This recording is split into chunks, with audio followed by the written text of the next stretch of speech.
আসসালামু আলাইকুম রহমতুল্লাহ। আশা করি তোমরা সবাই ভালো আছো। তোমরা যারা অষ্টম শ্রেণীতে রয়েছো, তোমাদের যে বাংলাদেশ বিশ্ববিদ্যালয় যে বই আছে, এই বইয়ে তোমাদের তৃতীয় অধ্যায় যেটি হচ্ছে বাংলাদেশের মুক্তিযুদ্ধ, এই অধ্যায়ে আমাদের পাঠ্য বইয়ের যে সৃজনশীল প্রশ্ন বহু নির্বাচনী প্রশ্ন আমরা সমাধান করব। তো 1 নম্বর দেখো, 1971 সালে কোন তারিখে মুজিবনগর সরকার গঠিত হয়? 10ই এপ্রিল। 2 নম্বর, 1971 সালে অসহযোগ আন্দোলনের বিশেষ বৈশিষ্ট্য ছিল। তো এখানে ঘ নাম্বার অ্যান্সার। তো 3টে রাইট। 3 এবং 4-এর জন্য একটা উদ্দীপকটা তোমরা অবশ্যই ভালো করে পড়ে নিও। 3 নম্বর প্রশ্ন দেখো, স্বামীর অঙ্কিত চিত্রে কোন রাজনৈতিক ব্যক্তিত্বের প্রতি ইঙ্গিত করা হয়েছে? ঘ number answer right, Bangabandhu Sheikh Mujibur Rahman. 4 নম্বর প্রশ্ন, উদ্দীপকে উক্ত ব্যক্তির ভাষণ প্রধানত কিসের অনুপ্রেরণা দিয়েছে? খ নাম্বার স্বাধীনতা আন্দোলনের। এরপরে লক্ষ্য করো, আমাদের পাঠ্য বইয়ে 2টা সৃজনশীল প্রশ্ন, আমরা 2টারই সমাধান করব। তোমরা একটু লক্ষ্য করো, আমাদের প্রথম নাম্বার সৃজনশীল প্রশ্ন, এখানে 2টা চিত্র দেওয়া আছে, তোমরা 2টা চিত্র একটু ভালো করে খেয়াল করো। ক নাম্বার প্রশ্ন, আত্মসমর্পণ দলিলে যৌথ বাহিনীর পক্ষে কে স্বাক্ষর করেন? আত্মসমর্পণ দলিলে যৌথ বাহিনীর পক্ষে স্বাক্ষর করেন জেনারেল জগদীশ সিং অরোরা। খ নাম্বার প্রশ্ন, গণহত্যার ধারণাটি ব্যাখ্যা করো। গণহত্যা বলতে কোনো দেশের ক্ষমতাশালী পক্ষের দ্বারা নির্দিষ্ট জাতি, গোষ্ঠী বা ভিন্ন মমতাদর্শীদের নির্বিচারে হত্যা ও শারীরিক মানসিক নির্যাতন করাকে বোঝায়। জাতিসংঘের মতে গণহত্যা হলো একটি জাতি বা ধর্মীয় সম্প্রদায় বা নিগোষ্ঠীতাত্ত্বিক গোষ্ঠীকে সম্পূর্ণ আংশিকভাবে চিহ্নিত করা প্রয়াস। 1971 সালে 25শে মার্চ তৎকালীন পূর্ব পাকিস্তানের নিরীহ মানুষের ওপর পাকিস্তানি হানাদার যে নির্মম হত্যাকাণ্ড ধ্বংস যজ্ঞ চালায় তাকে গণহত্যা হিসেবে আখ্যায়িত করা হয়। গ নাম্বার প্রশ্ন দেখো, চিত্র 1 বাংলাদেশের ইতিহাসের কোন ঘটনা প্রতিচ্ছবি? চিত্র 1 বাংলাদেশের ইতিহাস 1971 সালে 25শে মার্চ গণহত্যা প্রতিচ্ছবি। 1971 সালে 25শে মার্চের রাতে পাকিস্তানি সেনাবাহিনী নিরীহ বাঙালিদের ওপর নির্মম অত্যাচার চালায়। ভয়াবহ সেই রাতে সাধারণ মানুষ, শিশু, বৃদ্ধ, নারী, ছাত্র, শিক্ষকদের নির্বিচারে হত্যা করা হয়। শুধু 25শে মার্চ রাতে ঢাকা শহরে প্রায় 7 থেকে 8 হাজার নিরীহ মানুষ প্রাণ হারায়। অন্যদিকে চিত্র 1 এর দ্বিতীয় বিশ্বযুদ্ধে ভয়াবহ গণহত্যার দৃশ্য উঠে এসে 1939 থেকে 1945 সালে সংঘটিত এ মহাযুদ্ধে অসংখ্য গণহত্যা ঘটনা ঘটে, যাতে নিরপরাধ বহু মানুষ প্রাণ হারায়। একই সাথে 1971 সালে 25শে মার্চ রাতে পাকিস্তানি সেনাবাহিনী ঘুমন্ত বাঙালির ওপর ঝাঁপিয়ে পড়ে। ফলে ঢাকার বিভিন্ন এলাকা, পিলখানা ও শাহবাগ, পুলিশ লাইন, বিশ্ববিদ্যালয় এলাকা সহ সারা দেশে চলে বাঙালি নিধন।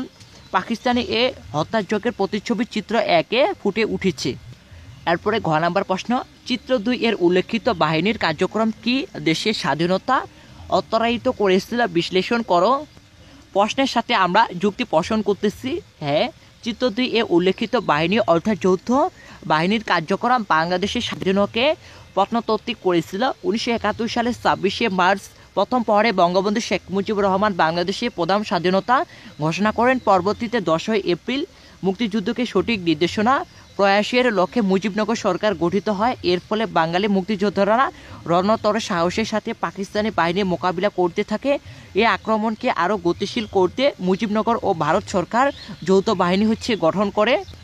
1971 এর নভেম্বর থেকে ভারতীয় বাহিনী পাকিস্তানি সেনাদের বিরুদ্ধে যুদ্ধ পরিচালনায় মুক্ত বাহিনীকে সহায়তা করতে থাকে। এ সময় স্থলপথে বাঙালি মুক্তিযোদ্ধারা পাক বাহিনীর ওপর গেরিলা হামলা বৃদ্ধি করে। অন্যদিকে আকাশপথে যৌথ বাহিনীর বিমান হামলা বৃদ্ধি পায়। ফলে ডিসেম্বরের শুরু থেকে বাংলাদেশের এলাকাগুলো ক্রমমুক্ত হতে থাকে। উপরে আলোচনা থেকে বলা যায়, 9 মাসের রক্তক্ষয়ী যুদ্ধের মুক্তিযোদ্ধাদের এই প্রয়াসকে আরও গতিশীল করতে যৌথ বাহিনী আক্রমণ পরিচালনা করে, ফলে আমাদের স্বাধীনতা অর্জনে অত্যায়িত হয়। এরপরে লক্ষ্য করো, পাঠ্য বইয়ের 2 নম্বর সৃজনশীল প্রশ্ন। তো এখানে একটা উদ্দীপকটা তোমরা ভালো করে পড়ে নিও। ক নাম্বার প্রশ্ন দেখো, আনুষ্ঠানিকভাবে স্বাধীন বাংলা পতাকা কত তারিখে উত্তোলন করা হয়? আনুষ্ঠানিকভাবে স্বাধীন বাংলার পতাকা 1971 সালে 2 মার্চ উত্তোলন করা হয়। খ নাম্বার প্রশ্ন, যৌথ বাহিনী গঠন করা হয়েছিল কেন? পাকিস্তানি বাহিনীর ওপর আক্রমণ দৃঢ় করার জন্য বাংলাদেশ ও ভারত সরকারের সমন্বয়ে যৌথ বাহিনী গঠন করা হয়েছিল। 1971 সালে মুক্তিযুদ্ধে বাঙালি গেরিলা যোদ্ধারা দেশের অভ্যন্তরে পাকিস্তানি বাহিনীর ওপর ব্যাপক আক্রমণ চালায়। এই আক্রমণে আরও গতিশীল ও সুনিপুণ করতে মুক্তি বাহিনী ও মিত্র বাহিনীর সমন্বয়ে গঠিত বাহিনী গঠিত হয়েছিল। এরপরে গ নাম্বার প্রশ্ন, নাসিবের বাবা মুক্তি বাহিনীর কোন সেক্টরের সদস্য ছিলেন? ব্যাখ্যা করো। নাসিবের বাবা মুক্তি বাহিনীর 8 নম্বর সেক্টরের সদস্য ছিলেন। 1971 সালে মুক্তিযুদ্ধের সময় যুদ্ধ পরিচালনার সুবিধার্থে পুরো বাংলাদেশে 11টি সেক্টরে ভাগ করা হয়। সেক্টরগুলো আলাদাভাবে কমান্ডারদের দ্বারা পরিচালিত হতো। প্রতিটি সেক্টরকে আবার বেশ কয়েকটি সাব সেক্টরে ভাগ করা হয়। মুক্তিযুদ্ধের সময় অন্যতম গুরুত্বপূর্ণ সেক্টর 8 নম্বর সেক্টর কুষ্টিয়া, যশোর, ফরিদপুরের অধিকাংশ এবং খুলনা, ভোলার, দৌলতপুর, সাতক্ষীরা সড়ক পর্যন্ত এলাকা ও সেক্টরের আওতাধীন ছিল। এই সেক্টরের কমান্ডার হিসেবে মেজর আবু ওসমান চৌধুরী এবং মেজর আবুল মঞ্জুর যৌথভাবে দায়িত্ব পালন করে। উদ্দীপকে দেখা যায় নাসিবের বাবা প্রশিক্ষণপ্রাপ্ত মুক্তিযোদ্ধা হিসেবে সাতক্ষীরা অঞ্চলে যুদ্ধে অংশ নেন, তাই বলা যায় তিনি 8 নম্বর সেক্টরে যুদ্ধ করেছিলেন। এরপরে ঘ নম্বর প্রশ্ন, উদ্দীপকে উল্লেখিত দেশটি সহযোগিতা এই দেশের স্বাধীনতাকে পত্নরহিত করেছিল, মূল্যায়ন করো। উদ্দীপকে উল্লেখিত দেশ অর্থাৎ ভারতের সহযোগিতা বাংলাদেশের স্বাধীনতাকে পত্নরহিত করে। বাংলাদেশের স্বাধীনতা যুদ্ধে বিশ্বের কয়েকটি বৃহৎ ও শক্তিশালী দেশ বিভিন্নভাবে যুক্ত হয়ে পড়ে। এরপর অন্যতম ছিল ভারত।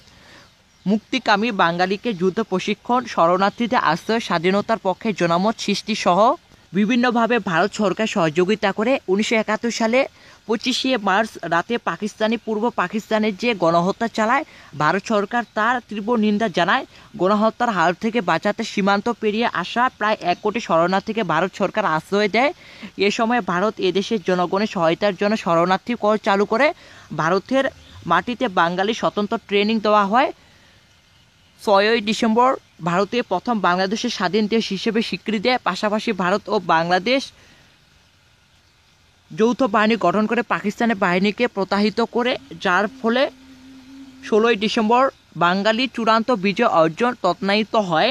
উদ্দীপকে নাসিবের বাবা ভারত থেকে প্রশিক্ষণ নিয়ে এদেশের নিচে এলাকার মুক্তিযুদ্ধে অংশগ্রহণ করে সামগ্রিক এলাকা থেকে, তাই বলা যায় প্রতিবেশী দেশ ভারতের নির্মম সহযোগিতা বাংলাদেশের স্বাধীনতা অর্জনের ক্ষেত্রে অন্যান্য অতিক্রম ভূমিকা পালন করে বা ভূমিকা রাখে।